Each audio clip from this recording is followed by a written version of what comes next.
Okay, everyone, welcome to ARCS Chat. My name is Robin Bauer-Kilgo. I am one of your ARCS Chat team. Just a couple of quick technical reminders for everyone. We are on a slight delay posting out from what we used out to YouTube. So just keep in mind that as you use the chat, we'll keep up with it, but there is a slight delay happening. And we will be keeping an eye on that chat the entire time. So if you have a comment for any of our discussions or anything else, feel free to put it in there and we will keep an eye on it for you. Without further ado, I'm going to toss the mic over to John Robinette.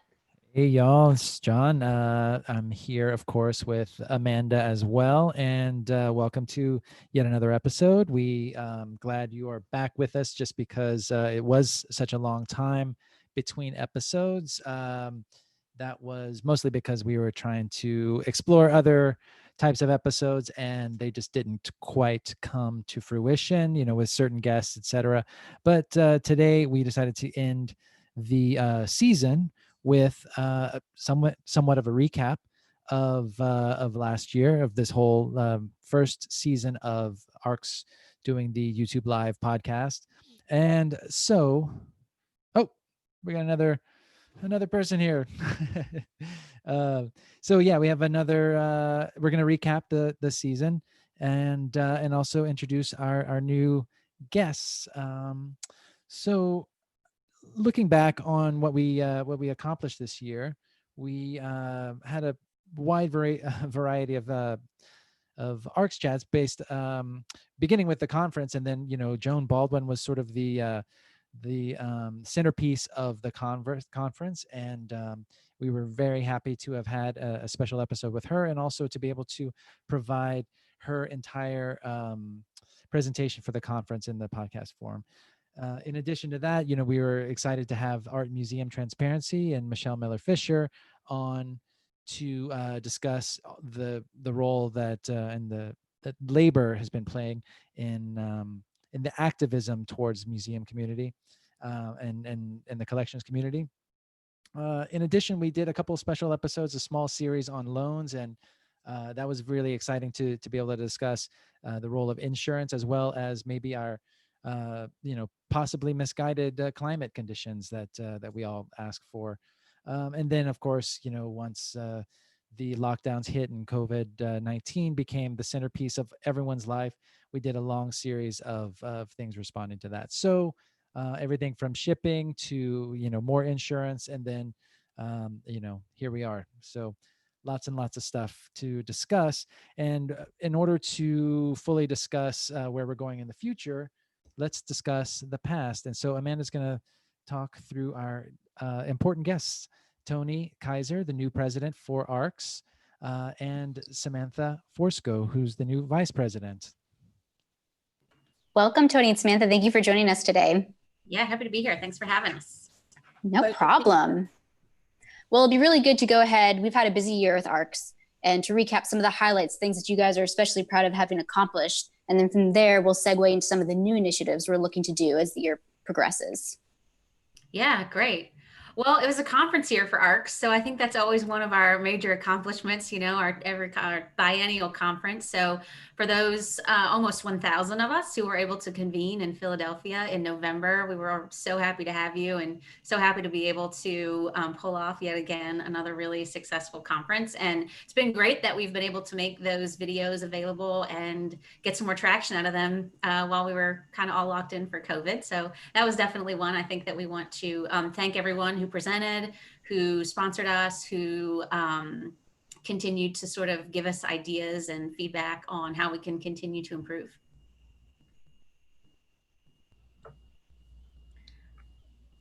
Well, some of the other things that we had worked on that I thought were particularly successful this year was some of our webinars and workshops. And a big highlight, I think, was the Courier workshop, which we did a little bit of an intro for on ARCS Chat, but then was hosted, I believe, in Texas, correct? Yeah, actually, we squeaked it in right before COVID kind of shut everybody down. I think some people were worried about getting home, started to get crazy right about then. But we had a lot of great feedback from our Courier workshop, and it's something that we hope to continue to figure out ways to bring that kind of content to our members. Of course, now we're thinking a lot this next year about how to offer a lot more digital and web-based programs instead of in-person workshops, although we're not ruling those out. if it's allowed, we'll be happy to sort of get back together with everybody and have some workshops too. I think the courier workshop is just particularly helpful given the fact that the whole world of couriers might have changed since in this post-COVID life. So that one I feel like might be worth a revisit too, also in FY21. So we'll see what the future holds there as the situation continues to unfold. Or the courier workshop might have to be a repeat with a new virtual twist. Exactly. Surely. And then another big aspect this year, of course, was rolling out the strategic plan that had been established. And I think, Samantha, you had mentioned earlier, that was something we introduced at the conference, correct? Yes, I believe we had our former president, Danielle Bennett, presented it formally to the membership at the conference this year, or last FY20 in November in Philadelphia. And we've been moving right along. We've started, we're I think officially about half a year into our strategic plan as we developed it and launched it to everybody. And it's been going well. We're definitely seeing parts that we need to go back and look at again, just as we should, right? A strategic plan is a living, breathing document. So we're using it and are excited to continue to use it as a kind of roadmap going forward. Yeah, I think the biggest thing about that roadmap for us was actually calling on our membership to be more involved in ARCS. And one of the things that we were able to do was to place close to 40 members on various committees. So you've seen a lot of this online, I think, and you've seen a lot of the committee work coming out. What that really did in some ways was allow for ARCS to be so much more efficient and so much more effective, because we can get so much done when the individual committees are able to put in a lot of the work. And previously, we put a lot of that burden on our board members, and it was just overwhelming for a lot of us who still had families and full-time jobs and then sort of full-time ARCS obligations too. So we really took a step back and said, we have more people who want to be involved. Like, how can we restructure and how can we do this? So standing up the education committee, the courier guidelines committee, the emergency task forces, all of those kind of things have really lent us the ability to be more active and to get more information out there. And so we've been really grateful for all of those members who continue to reach out to us about ways that they want to get involved, because we really couldn't do it without them. Of course, one of the big things about the strategic plan is the how it guides all of our new initiatives and all of the work that we have set aside for these new members and these new committees and task forces. And I think that's something that we want to get into next and to talk about what some of these new initiatives are going to be. So do you want to give us some insight into some of those things? Yeah, so I think, some of the new things that we're looking for, started with the idea of the conference, and we're still barreling forward with our 2021 conference plans. And we're keeping a really open mind about what some version of a physical and digital conference will look like, a virtual one as well as a physical one. I think in some ways we'll get the benefit of seeing how other people do it for a year or so to get some good ideas, to see where maybe it fails in some ways, and we'll be able to use that as a stepping stone to make sure that ours is successful. So we also are thinking about workshops and webinars. So we have, Samantha can tell you about one that's coming up in September. Well, we launched an emergency committee task force. We're figuring out the name for a task force or committee still, but that was one of the sort of new groups that we were able to launch last year, and it's really kind of come up and is running because I think we've all been living through a lot of emergencies right now. So it's definitely been something that is front of mind. We recently, I think a lot of you might have seen our continuity of operation COOP planning conversation that we held here on YouTube a few months ago, which was a really great launch first event for the emergency committee, and we're having lots more coming up with that one. So definitely keep your eyes peeled. We're sort of looking at all the different ways that our ideas about emergencies have changed even in just these few months, and how we can tackle those in a way that is useful for our members and our museums. We also, this September, we do have a webinar coming up, not related to emergencies, but on materials to use with your collections. So that will be another really fun event that I'm looking forward to, kind of taking my mind off emergencies and thinking about materials.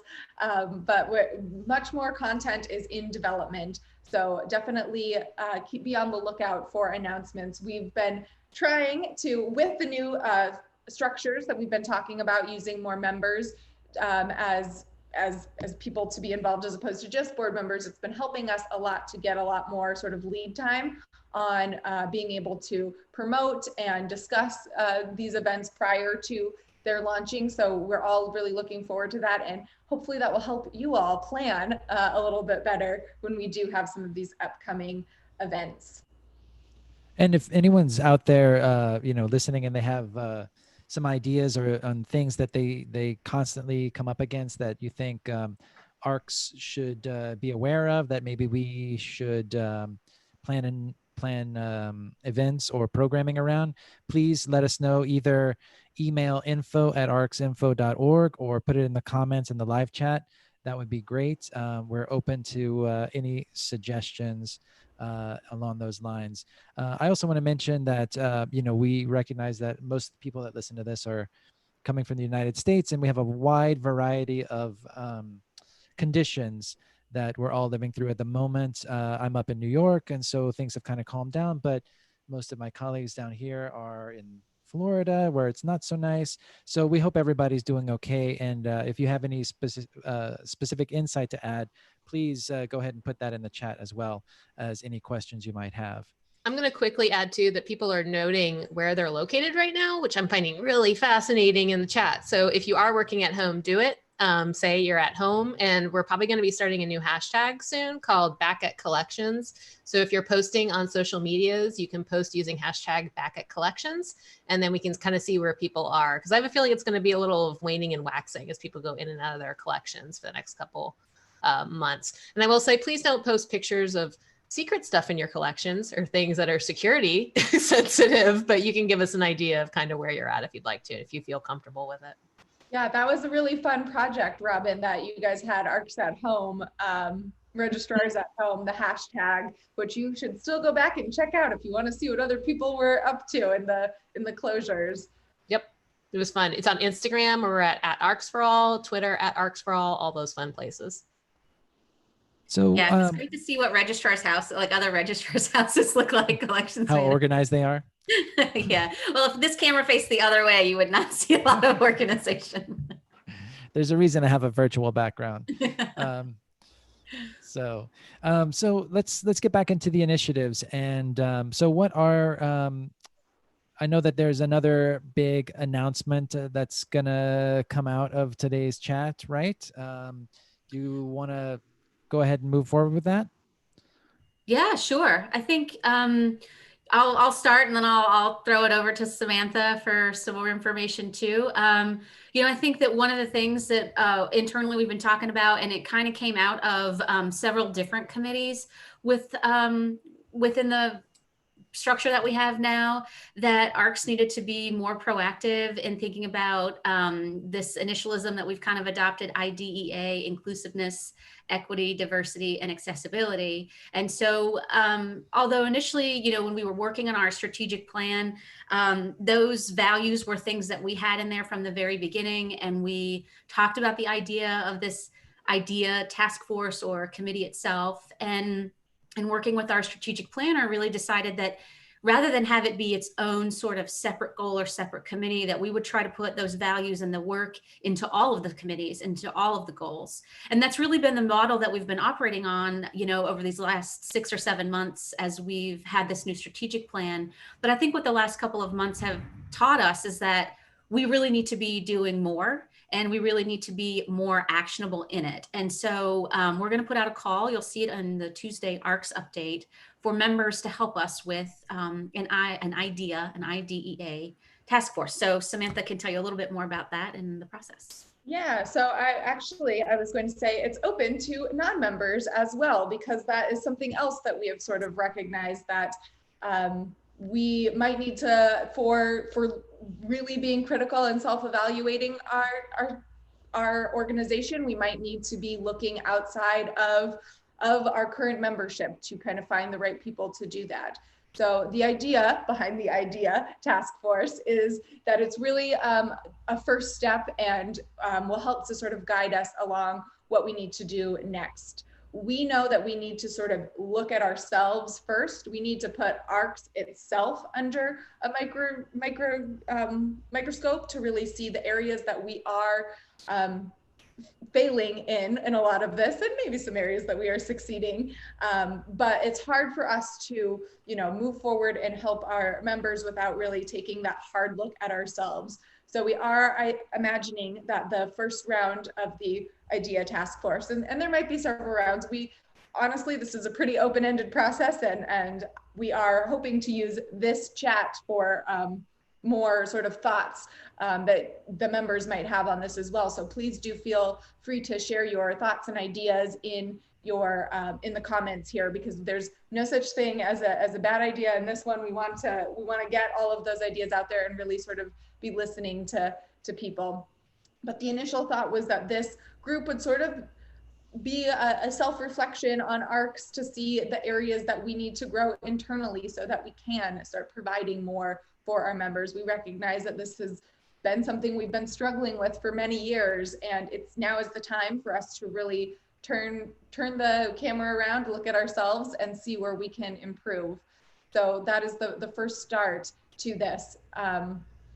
And I would love to hear anybody's continued thoughts on this as well.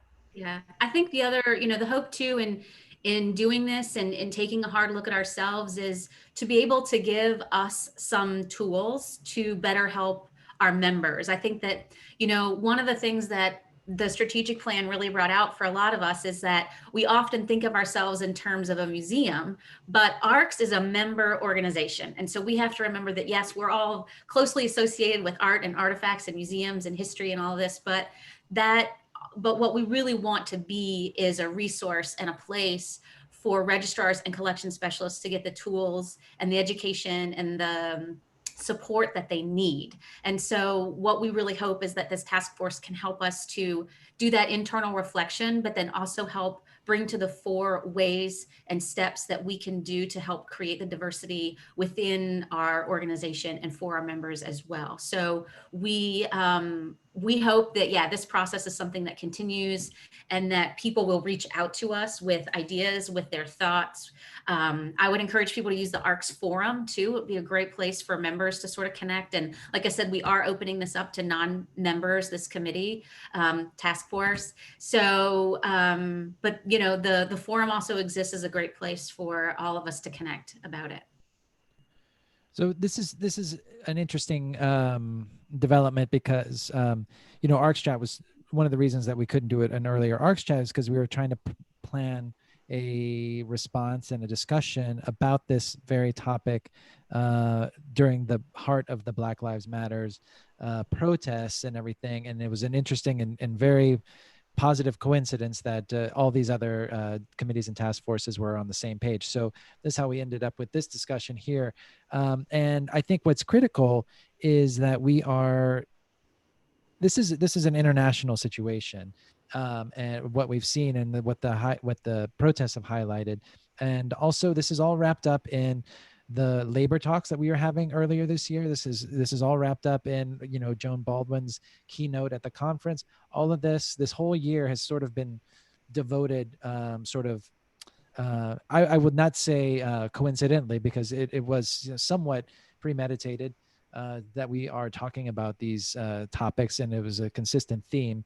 But yeah, now we're seeing sort of this, we'll look at it as a planning process, right? And it's all kind of coming to a point now where we're getting actionable items. So, we would love to hear what you're thinking about in terms of what ARCS should be doing. What are your thoughts? I'm asking you, the listeners, the members, to provide your insight. Again, do it in the chat or send an email to info@arcsinfo.org. So one of the questions I have for you, Toni and Samantha, is, do we really need another task force for this? We already have a member advocacy task force, which is a new task force as well. And so why not just have them take that initiative? Well, in some ways, they do actually have that initiative for current ARCS members, and it is part of their charge and part of what we hope that they'll work on in the continuing year.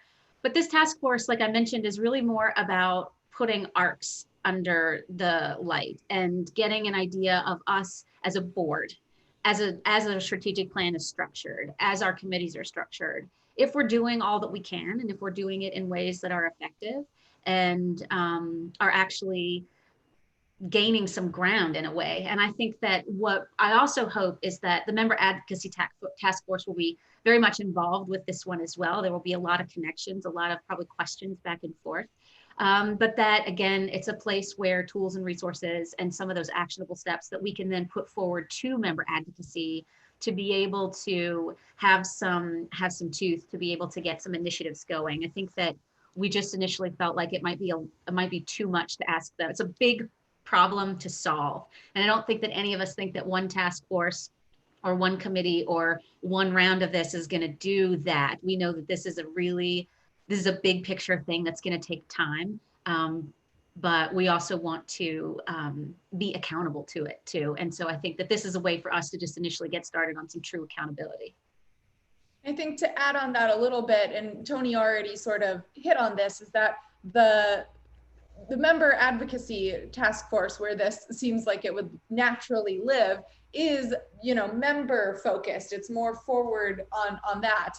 And we are at a point where we need to be looking at ourselves too before we can kind of really move on with that next stage. So it might be possible that the next, I said this is probably the first round, right, of this task force. So it might be possible that the next round is totally living within membership advocacy. I think we're just so far at the beginning of this that we do need to call it out separately. And it does, I understand the point of, it seems like we have so many committees, and trust me, I know, I'm on the nominations committee and trying to figure out which every single one of these are. I know that it can get very confusing, but this just seemed too important to roll into another group, and also a little bit different than a lot of the other groups as well, because it is so internal focused. Samantha, I do have a question about the nominations thing, but I do want to point out that a good point was brought up in the chat while you're talking about a lot of people's institutions will be having the same conversation. And I think what people are learning there, it would be great to see if that maybe some of those same lessons can be applied towards ARCS. So if you are going through it with your institution and you find some valuable information that maybe we could learn from, please send it our way. So regarding the nominations, well, I mean, that's actually part of my second question, but my first question is, like, does ARCS actually know the demographic of its membership? I mean, and what I'm getting at is sort of what you're talking about with nominations and everything. It's like, ultimately we would like our board to reflect the population of our membership, right? And how do we make the membership more diverse, and ultimately how do we make the board more diverse so that we can, I guess it's a chicken and the egg thing, but anyway, so I'd love your thought on that. Well, from the board point of view, we've always, tried to have diversity within race and gender and all of that. And we've also tried to have diversity in the sense of like history museum versus art museum versus, there's so many levels of it too.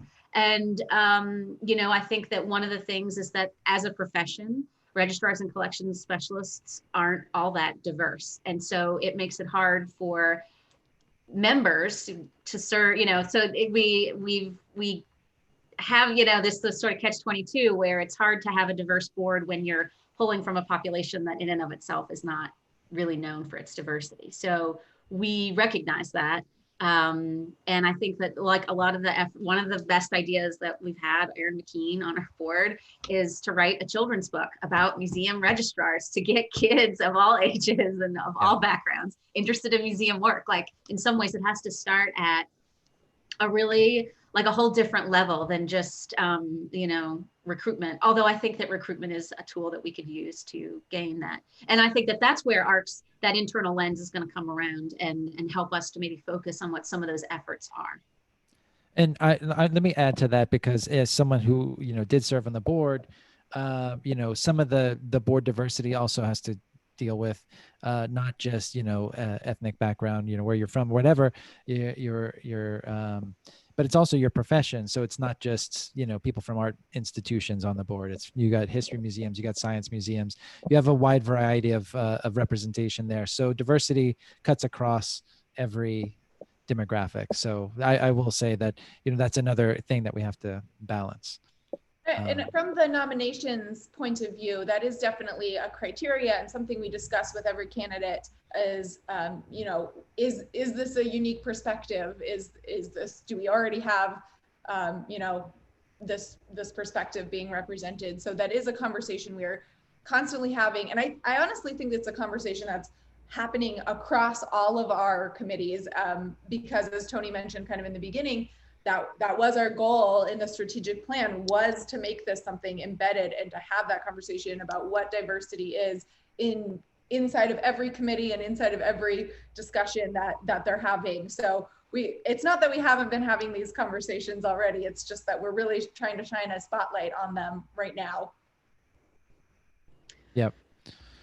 I think, John, one of the things that you kind of said earlier that sort of brought a thought to mind about how there's been a theme, whether it was necessarily intentional or not, with the labor discussion, with Joan Baldwin's talk, and now this one, which is some ways, which is how systemic this problem really is. And so, we really have to think about how ARCS can be part of the change of a system. And those systems are not easy to change, but I want us as an organization and as members of this organization to really challenge ourselves to make it better. Yep. We're about halfway through our chat today, and I wanted to check in with Robin and see if we have any questions or important comments from the chat that we need to ask our panel here. Sure. There's some really interesting discussions happening where people are talking about trying to get that what you guys are saying, like internships, paid apprenticeships, trying to figure out if we have funding to kind of change our community, how it looks like.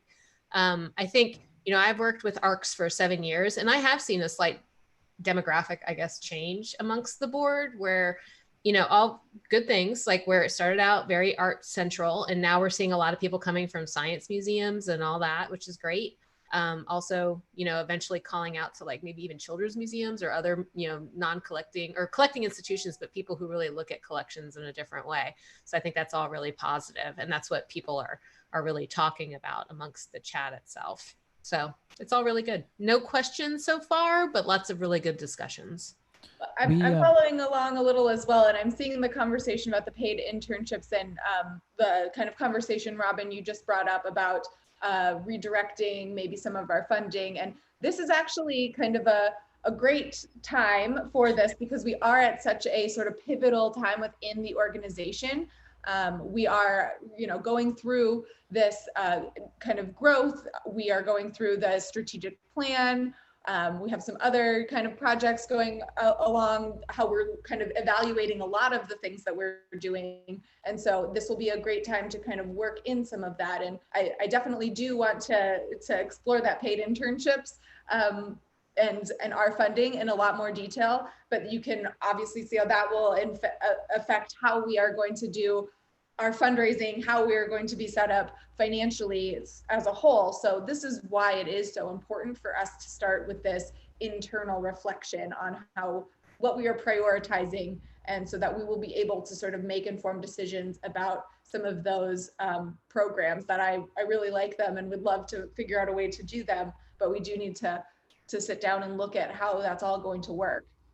You know, one of the things that's come up multiple times in different strategic planning meetings and different sort of idea batting around about, you know, internships and paid internships is this idea that maybe ARCS would have some sort of a scholarship fund or some sort of stipend fund to be able to offer that. So it's not so much that, you know, insert museum name would have to come up with the funding. It's that as an ARCS member, you could apply and we would have a dedicated fund to that. And one of the things too is, you know, our finance committee is going to have to start thinking about is if there is a way to have some kind of endowment, if there's some kind of sponsorship that would come through that could be seed money to be able to do something like that.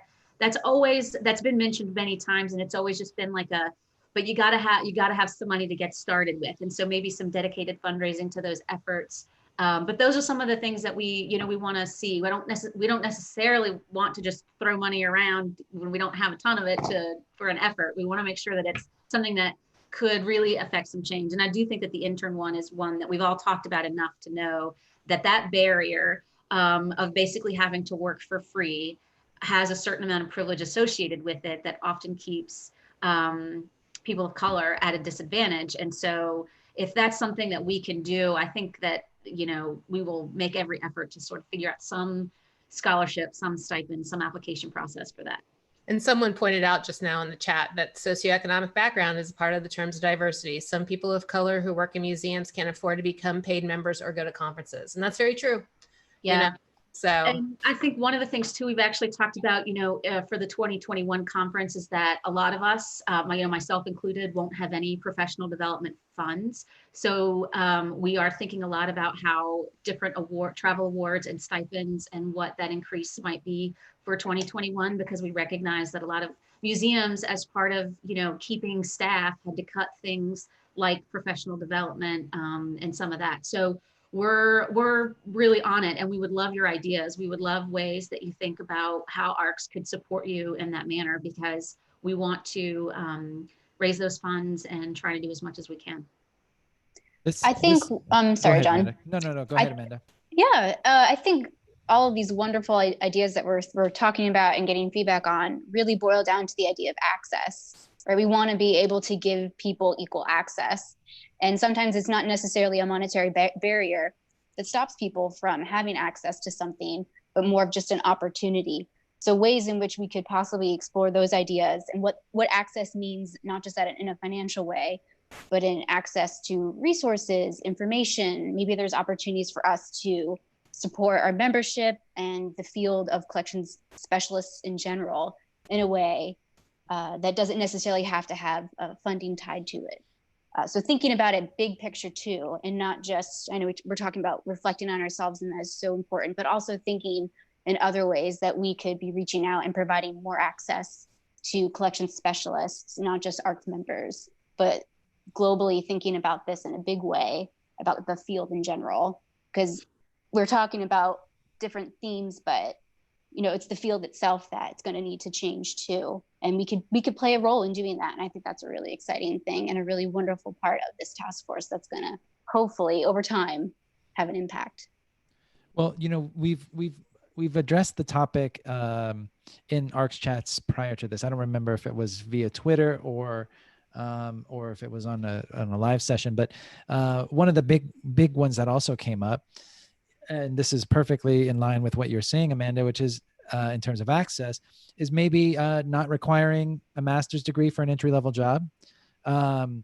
So if you're a department head, maybe, you know, try and hire someone that doesn't come from the NYU, you know, master's in museum studies program. Maybe, you know, this is also, you know, highlights the necessity for and the usefulness of the ARCS mentorship program. So I mean, the mentorship program is there for you to learn, not for you to get a job per se, but you know, it is a great way to meet and connect with people, because, you know, ultimately the networking aspect and who you know is how you get a position. And you know, paid internships is one. Also, you know, I'll point out that ARCS no longer post jobs and internships without a salary range. This is also another key element to this program, and is also highlighted as a key to helping to diversify various fields, ours included. So, and you know, if you're a department head and you're like, oh, well, you know, I don't have a budget to pay for internships, and, you know, I have to, you know, do what my admin says in terms of, you know, hiring, etc.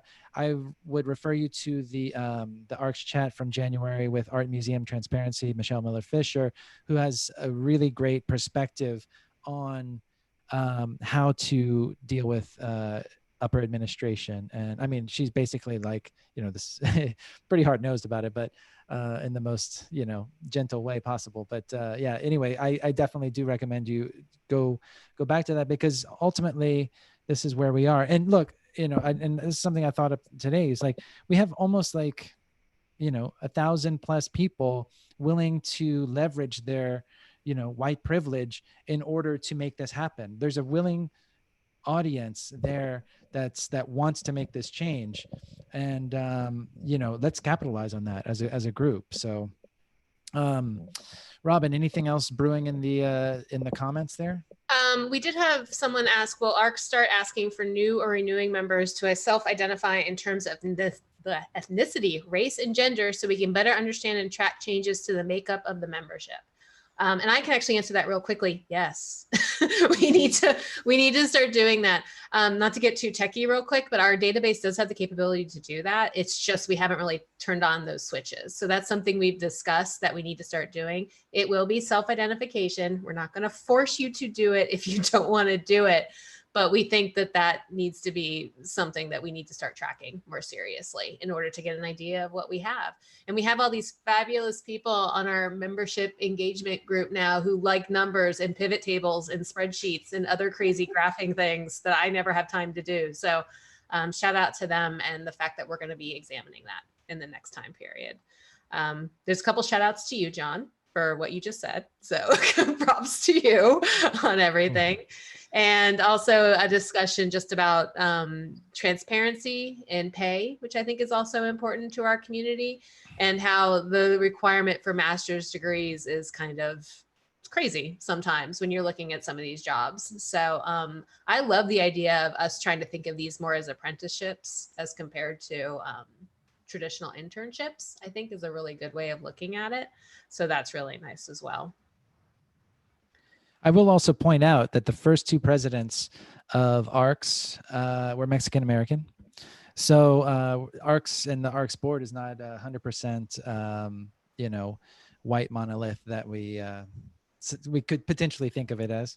But so other thoughts about the IDEA task force and other initiatives that we might want to employ? I know it's going to be a self-reflecting thing at first, but would they be trying to do any programming, you think, or influence programming? You know, I don't know. Actually, I would back up for just a second, because Robin gave a great shout out to our membership engagement folks, and I too want to thank them for all their hard work, and also to let members know that they're probably going to see more of them and more from that committee. We kind of, well, I didn't touch on it when we were talking about initiatives for the year, but we're starting to think a lot about, like, you know, ways to serve our current membership and like what they need from us and what they want from us. And so expect some surveys, expect some questions, expect some targeted forum polls and things like that, so that we can begin to gather some of that information that we need, because we want information from you, about you, but also from you, so that we can better serve you. And I do think, though, to sort of tag on to what you were saying about programming, I think that, yes, I think that one of the ways that this task force, and more likely the membership advocacy task force, or sorry, committee, will be able to get the information that they need or get the reach that they want, some programming will come along or come from it. I don't know yet what that is, but I think that, you know, these chats, webinars, things that we're able to publish on our website, anything like that where we can get information or give information is really key to the whole process. So I think we could see some programming in some capacity. I think we're almost a little bit too early to say for sure what the IDEA task force is, the ultimate outcomes. And as we've been moving more into this sort of committee structure and really hearing back from the members, it's something I've really enjoyed being a part of, is seeing the enthusiasm of the members and having the members lead us in a lot of ways. And that is my hope also for the IDEA task force as well, is that they will have the ambition and the enthusiasm and lead us in a way where we can follow. Robin, anything else from the chats that we should acknowledge? Yeah, there are some people talking a bit about the issues that a lot of people are unfortunately experiencing with being furloughed and early retirement and things, and just some asking if, I guess ARCS is discussing that, if there's ways that we could help, kind of a focus on that. Because I have a feeling, unfortunately, that's going to be happening a lot, you know, as the next, we experience this world we're living in right now. So there's some discussion on that as well. So we should do a webinar on how to become an independent registrar. Exactly. I think we should. I think we should get them on contract. We should. You know, I thought about that too, though. I was somebody who, for a couple of weeks, had that looming date of when layoffs were going to be announced, and you're just kind of like on pins and needles of like, am I on it? Am I on it? And luckily I wasn't. I was very grateful not to be. But yeah, I was Googling how to apply for unemployment, like these things, you know, that you don't know until you have to know them. And if those are resources that we could help provide, I'd love to see us do that. I don't know what that might be. I'd love to hear from people for what kind of tools that have been helpful for them. And we could maybe put together, again, you know, we did this self-advocacy during COVID statement from our membership engagement folks, which I think was also really phenomenal. But if there are tools like that ARCS could help with, we would love to hear about it, because we want to be here to support you, I guess, in both the good and the bad. And this is the bad, and we want to take care of our community. By the way, that I was making a joke. I am an independent registrar, and I've been on unemployment since April. So I don't advocate for that. I will say too, I'm also an independent. I mean, I work for ARCS, but I'm an independent registrar as well, contract registrar, and all of my work has been like virtual stuff for ARCS, another program, for the past couple of months. So moving to an island in the middle of the Florida Keys weirdly prepared me for a pandemic, and I don't know why, but it did for the world we live in. I had a point that I was going to make, and I just completely blanked on it based on what you were saying. So yeah, supporting each other through the good and the bad. I mean, that is certainly the critical thing. And if anybody has any ways that they would suggest to help. I mean, I don't know. I don't know if anyone else uses Twitter and, you know, like collections Twitter, if we can call it that, as much as I do. But there's actually been a fair amount of discussion about people leaving the field. A, because the salaries suck, and B, because there's no work and everybody's getting furloughed or fired. And that's a pretty depressing place to be in. You know, should we be, I mean, I don't blame anybody, because I mean, what do you do, right? I mean, if there's 5 jobs available and 5,000 people applying for them, that's a lot of disappointment to spread out. So, you know, give us ideas on how we can help, and you know, let us know, please. We're here for that. Any other comments, Robin? Questions? Let me take a look real quick.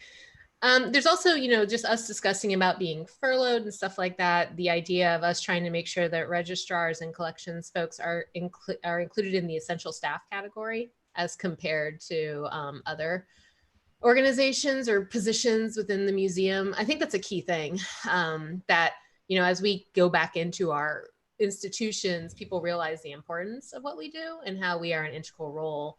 I think about that a lot when it comes to emergency planning, how, you know, you got to have that seat at the table of, you know, we're here to work, and we're here because this is an important part of our collection, that we need to, our institution rather, that we need to take care of. People are making comments that are making me blush in the comment section, so I'm trying to get past those right now. People talking about the conference app being a great tool to connect people and share information. Is the app being used regularly to reach membership, or simply as a tool for the purpose of the conference? Right now, it's just for the event, because with the app, that's just the way it was working. But that is one of our virtual connections group has discussed that has discussed about how the app could maybe be used as more of an evergreen purpose. So I think that's good to see other people might be interested in that. And also you should use the forum online too to connect with other members, and the member directory too. So you don't have to use the app. If you're a member, you already have access to the directory and the forum. Guys, if you're using the forum, critical note, sign up on the right side of the page for the updates. This is how you find out when your post was answered or if new posts came about. So sign up for the daily digest or the weekly digest, whatever it is, because otherwise you have to always check back into the forum in order to see what's new. So that is not something that we can change because it has to be, I guess, legally a voluntary thing so that we're not spamming you. So yes, but the forum is a great place to do that. And also there's great aspects to it where you can post events that you're involved with or hosting, as well as documents that you want to share. If you want to share that, beautiful deed of gift that you just completed, just put that on there, redacted. But yeah, you can, we have a lot of capability there. Another thing that I was thinking about recently, this goes back to what we were talking about with the IDEA task force, but also other things that are going on. Like, what are some examples of institutions that we admire and that are, say, embodying the ideas of inclusivity in a great way and have great programming, and also representing their membership in a great way. Do you guys know anyone out there? Please put it in the chat. In the back channel before this, Amanda brought up the High Museum and how they've been able to really increase the diversity amongst their membership. Can you talk a little bit about that, Amanda? I'm going to need to find the article so I don't spout lies about this organization. So can I put you on the spot? Yeah, if I remember correctly, it was a few years ago, maybe a 2000 High Museum of Art in Atlanta promotes diversity, increases January 2018, a more diverse audience. So it was really an institution looking at how could they more better serve their community, not just a certain aspect of the community in their area, but everybody in Atlanta. And I believe the article says that they increased their non-white visitorship, 45% in recent years. And a big part of their efforts to do that was to diversify their staff, to really look at themselves and who they've hired and who they were giving, the access to the museum from the community. What do those people look like? What does our front, visitor services staff look like? Are we reflecting the people we're serving? So they took a lens to themselves and kind of worked it out there. And you could see those few simple steps, the impact it had on the community that they served. I'm sure there's more details, and we can link this article in the chat. I can send it to you, Robin, if you want to pop it in there. It was an NPR article, but I found that really inspiring. Like, here is an example of real change. We talk a lot, but when are we going to actually do anything that has an impact? And I think that's where we all collectively are. We're ready to make an impact. And so this is just one small example, and I'm hoping there's more out there from other institutions, or maybe some other parallels that we can look at to be a guiding force for us as we make this move ourselves. This is an excellent example, and in a way, we could easily argue that ARCS does completely reflect its constituency, right? Because this is who we are. And but I think the central point is that you're not going to diversify your membership just by, one aspect of it is diversifying who works for you, but at the same time, there's got to be outreach at some point. And that's kind of where we are. It's like, how do we make that outreach? Is it through partnerships? It could be that way.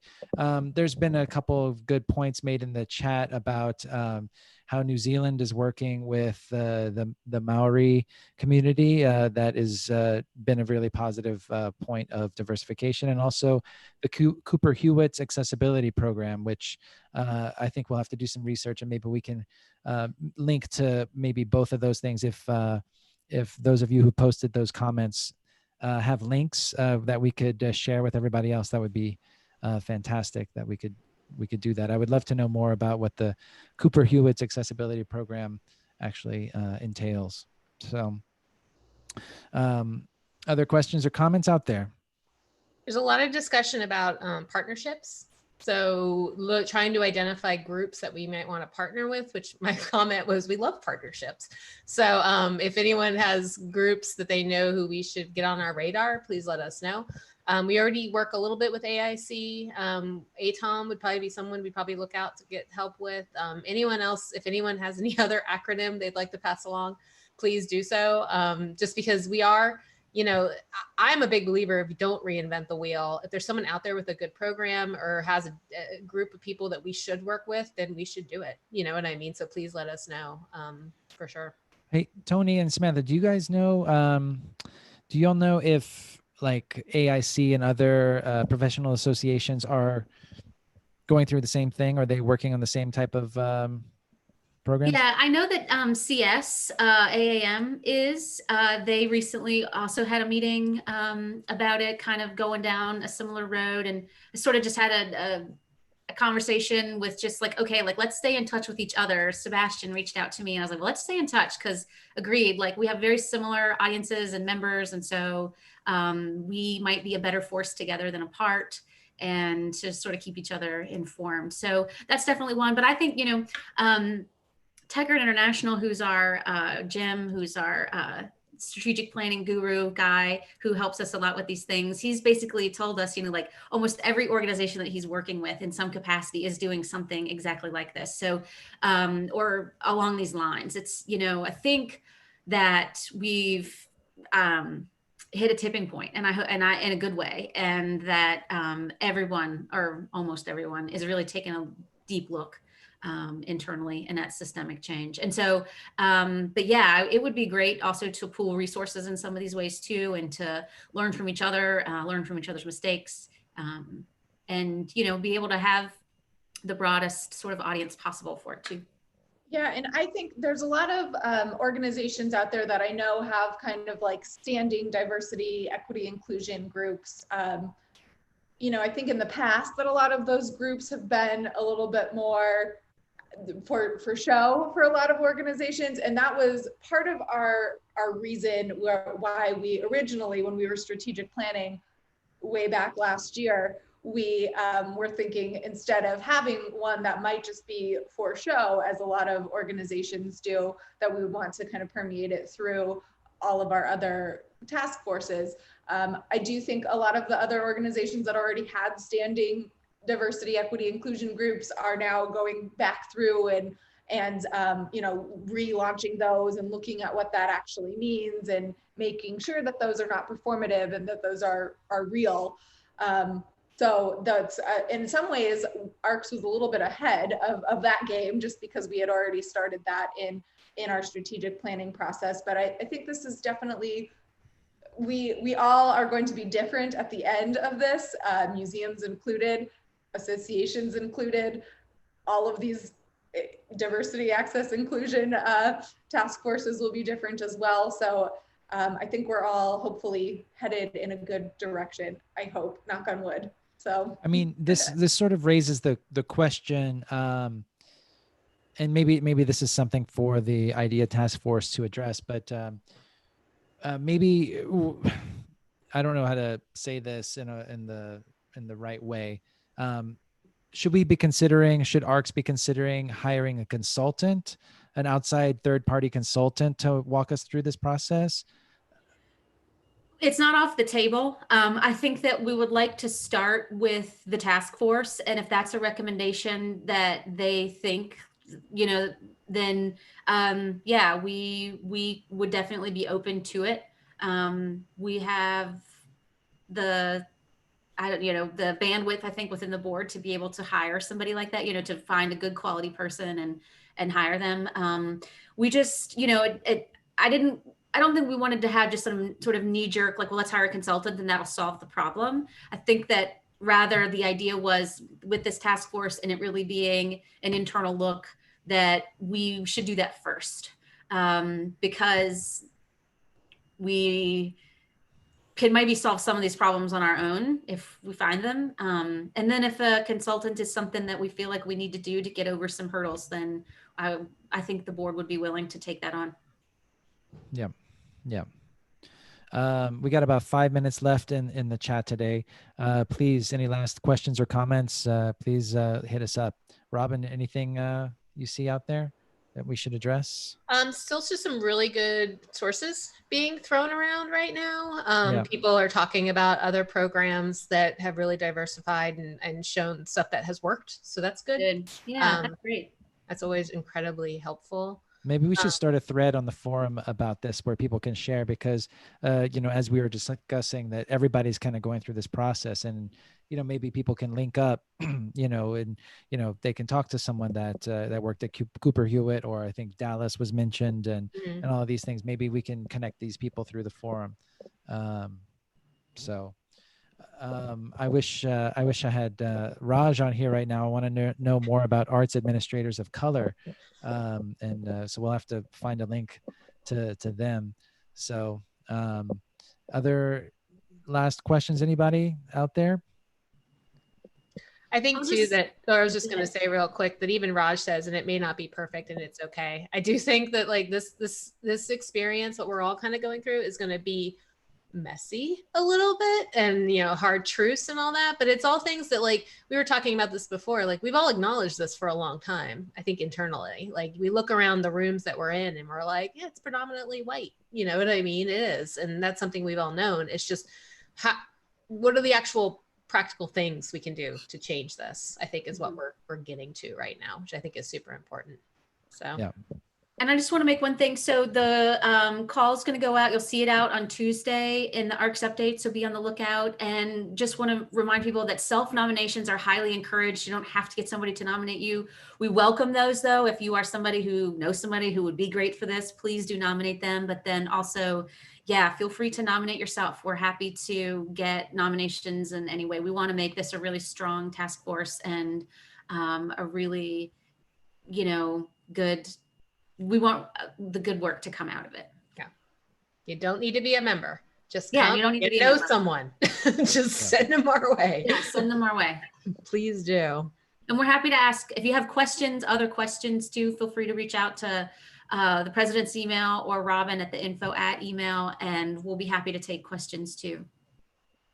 All right. So look out next Tuesday for the ARCS update and all the information you'll need for the nomination procedure for the IDEA task force will be in there, or just nominate yourself now by emailing info@arcsinfo.org. With that, I want to say thank you to Toni and Samantha, and we're looking forward to your new adventures here and for ARCS, even though ARCS is not new for you, obviously, but this power that you have now.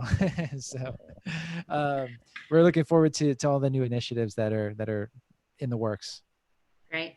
Well, and a big shout out to the three of you for all your work with ARCS Chat. This has been, I think it's been really great. I think people have really loved it. So good job for you guys.